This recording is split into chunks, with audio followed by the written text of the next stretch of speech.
ಇನ್ನು ಯದುವೀರ್ ಮತವನ್ನು ಚಲಾಯಿಸಿ ನಂತರ ಹೊರಗಡೆ ಬಂದಂಥ ಸಂದರ್ಭದಲ್ಲಿ ನಮ್ಮ ಪ್ರತಿನಿಧಿ ಜೊತೆಗೆ ಮಾತಾಡಿದ್ರು. ಬನ್ನಿ ಹಾಗಾದರೆ ಯದುವೀರ್ ಒಡೆಯರ್ ಹೇಳಿರುವಂಥದ್ದು ಏನು ನೋಡೋಣ. ಸಾಂಸ್ಕೃತಿಕ ನಗರಿ ಮೈಸೂರಿನಲ್ಲಿ ಉತ್ಸಾಹದಿಂದ ಮತದಾರರು ಮತವನ್ನ ಚಲಾಯಿಸ್ತಾ ಇದ್ದಾರೆ. ಯದುವೀರ ಕೃಷ್ಣದತ್ತ ಚಾಮರಾಜ ಒಡೆಯರ್ ಅವರು ಸಹ ಮತವನ್ನ ಚಲಾಯಿಸಿದ್ದಾರೆ. ಅವರು ನಮ್ಮ ಜೊತೆಗಿದ್ದಾರೆ. ಇವತ್ತು ಮೈಸೂರಿನಲ್ಲಿ ಸಾಕಷ್ಟು ಉತ್ಸಾಹದಿಂದ ಜನರು ಮತವನ್ನ ಚಲಾಯಿಸ್ತಾ ಇದ್ದಾರೆ. ಹೇಗಿದೆ ಸರ್ ವಾತಾವರಣ? ಅತ್ಯಂತ ಸಂತೋಷ. ಎಲ್ಲರೂ ಬಂದು ಒಳ್ಳೆ ಸಂಖ್ಯೆಯಲ್ಲಿ ಅವ್ರ ಮತ ಚಲಾಯಿಸ್ತಿದ್ದಾರೆ. ನಮ್ಗೆ ಗೊತ್ತಿದೆ ಮೈಸೂರಲ್ಲೇ ಇದು ಪ್ರಜಾಪ್ರಭುತ್ವದ ವ್ಯವಸ್ಥೆ ಶುರುವಾಗಿದ್ದು ಮೈಸೂರು ಮಹಾಸಂಸ್ಥಾನದಲ್ಲೇ ಚಾಮರಾಜ ಒಡೆಯರ್ ಕಾಲದಲ್ಲಿ ಮೈಸೂರು ರೆಪ್ರೆಸೆಂಟೇಟಿವ್ ಅಸೆಂಬ್ಲಿ ಸ್ಥಾಪಿಸಲಾಯಿತು. ಸೊ ಅದು ನಮ್ಮ ಎಲ್ಲರೂ ಸಂವಿಧಾನ ಪ್ರಕಾರ ನಮ್ಮ ಹಕ್ಕು, ಆದರೆ ನಾವು ಎಲ್ಲ ನಮ್ಮ ಕರ್ತವ್ಯ ಆಗಿ ನಾವು ಚಲಾಯಿಸಬೇಕು ನಮ್ಮ ಮತ. ಈಗ ಕಡ್ಡಾಯ ಮತದಾನ ಆಗಬೇಕು ಅನ್ನೋ ಕೂಗು ಕೇಳಿ ಬರ್ತಾ ಇದೆ. ಎಷ್ಟು ಸಮಂಜಸ ಅದು ಕಡ್ಡಾಯ ಮತದಾನ ಅಂತ? ಇಲ್ಲ ನೋಡಿ, ಅದೆಲ್ಲ ನೀವು ನಮ್ಮ ಮತದಾನ ಮಾಡೋದು ನಾನು ಆಗಲೇ ಹೇಳಿದ್ದೀನಿ, ನಮ್ಮ ಕರ್ತವ್ಯ, ಅದಾಗಿ ನಾವು ಮುಂದುವರಿಬೇಕಷ್ಟೇ. ಈಗ ಯುವಕರು ಸಾಕಷ್ಟು ಕಡಿಮೆ ಸಂಖ್ಯೆಯಲ್ಲಿದ್ದಾರೆ. ಬೆಳಗಿನಿಂದ ನೋಡಿದ್ರೆ ಹಿರಿಯರು ಮಹಿಳೆಯರು ಎಲ್ಲರೂ ಬರ್ತಾರೆ. ಯುವಕರಿಗೆ ಏನು ಕರೆ ಕೊಡ್ತೀರಾ ಅಂತ?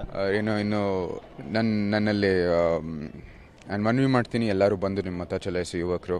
ಆದರೆ ನನಗನ್ಸುತ್ತೆ ಇನ್ನೊಂದು ಸ್ವಲ್ಪ ಸಮಯ ಆಗಲಿ, 5 ಗಂಟೆ ತನಕ ವೋಟಿಂಗ್ ಇದೆ, ಓಪನ್ ಆಗಿದೆ, ಅವರೆಲ್ಲರೂ ಬರ್ತಾರೆ ಅಂತ ನಂಗೆ ಗೊತ್ತಿದೆ. ನೀವು ಈಗಾಗಲೇ ಹೇಳಿದಂತೆ ಪ್ರಜಾಪ್ರಭುತ್ವ ವ್ಯವಸ್ಥೆಯಲ್ಲಿ ಮತದಾನ ಬರೋಕ್ಕಿಂತ ಮುಂಚೆ ರಾಜವಂಶಸ್ಥರು ಮತದಾನ ಪ್ರಕ್ರಿಯೆಯನ್ನು ಆರಂಭಿಸಿದ್ರು. ಇಲ್ಲಿಂದಲೇ ಮೈಸೂರಿಂದ ಆರಂಭ ಅಂತಂತೂ ಎಷ್ಟು ಹೆಮ್ಮೆ ಅನಿಸುತ್ತೆ ಸರ್ ಇದು?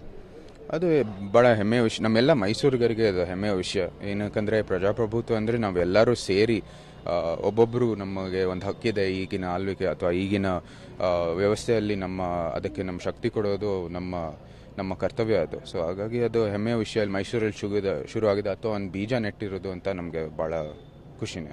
ಕೊನೆಯದಾಗಿ ಎಲ್ರಿಗೂ ಏನು ಹೇಳ್ತಾರೆ ಸರ್, ಮತದಾನ ಮಾಡಲಿಕ್ಕೆ ಯಾವ ರೀತಿ ಜಾಗೃತಿ? ನೀವು ಬಂದು ನಿಮ್ಮ ಮತ ಚಲಾಯಿಸಿ, ಅದಕ್ಕೆ ನಾವು ಆದಷ್ಟು ನಮ್ಮ ಪ್ರಾಮುಖ್ಯತೆ ಕೊಡಬೇಕು ಇವತ್ತು.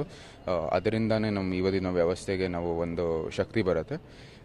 ಎರಡನೇದು, ಆದಷ್ಟು ನೀವು ಯಾರು ನಿಮ್ಮ ಜಿಲ್ಲೆಗೆ, ನಿಮ್ಮ ರಾಜ್ಯಕ್ಕೆ, ನಿಮ್ಮ ರಾಷ್ಟ್ರಕ್ಕೆ ಯಾರು ಅಭಿವೃದ್ಧಿ ಕೆಲಸ ಮಾಡ್ತಾರೋ ಅವ್ರಿಗೆ ನಿಮ್ಮ ಮತ ಚಲಾಯಿಸಿ. ಇದು ರಾಜವಂಶಸ್ಥ ನೋಡ್ತಾ ಇದ್ದೀವಿ. ಒಂದು ಕಡೆಗೆ ಸಿದ್ದರಾಮಯ್ಯನವರು ಬಹಳ ಸಮಾಧಾನವಾಗಿ ಕೂತ್ಕೊಂಡು ಕೂಲಿಂಗ್ ಗ್ಲಾಸ್ ಏರಿಸ್ಕೊಂಡು ಬಿಸಿ ಬಿಸಿ ದೋಸೆ ತಿಂತಾ ಇದ್ದಾರೆ. ಅವರಿಗೆ ಮೈಲಾರಿ ಹೋಟ್ಲು ದೋಸೆ ಅಂತಂದರೆ ಭಾಳ ಇಷ್ಟ. ಮೋಸ್ಟ್ಲಿ ಅಲ್ಲಿದೆ ದೋಸೆ ಇರಬೇಕನ್ನ ಇದು. ಸಿದ್ದರಾಮಯ್ಯನವರು ದೋಸೆ ಹೊಡಿತಾ ಇದ್ದಾರೆ ಒಂದು ಕಡೆಗೆ. ಇನ್ನೊಂದು ಕಡೆಗೆ ಯದುವೀರ್ ಮತದಾನ ಮಾಡಿದ್ದು. ಅದಾದ ನಂತರ ಯದುವೀರ್ ಹೊರಗಡೆ ಬಂದು ಹೇಳಿದರು, ಈ ಸಮಾಜವನ್ನು, ದೇಶವನ್ನು ಅಭಿವೃದ್ಧಿಯ ಪಥದ ಕಡೆಗೆ ಯಾರು ಕೊಂಡೊಯ್ತಾರೋ ಅವರಿಗೆ ನೀವು ಮತ ಹಾಕಿ ಅನ್ನುವಂಥ ಸಂದೇಶವನ್ನು ಕೂಡ ಯದುವೀರ್ ರವಾನಿಸಿದರು.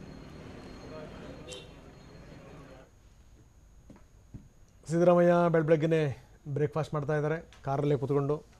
ಇನ್ನೊಂದು ಕಡೆಗೆ ಯದುವೀರ್ ಮತದಾನ ಮಾಡಿರೋ ದೃಶ್ಯಾವಳಿಗಳನ್ನು ನಾವು ತೋರಿಸ್ತಾ ಇದ್ದೀವಿ.